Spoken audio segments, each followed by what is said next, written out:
Hi, today we have new and easy trick for welder lovers. So watch full video and learn a load tips from our video and share it with friends. Also share your experience in comment.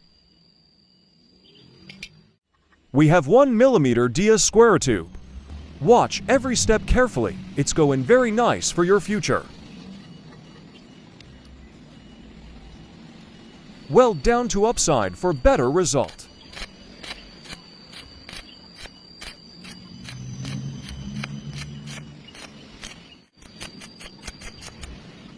Second step is how to fill gaps on easy way.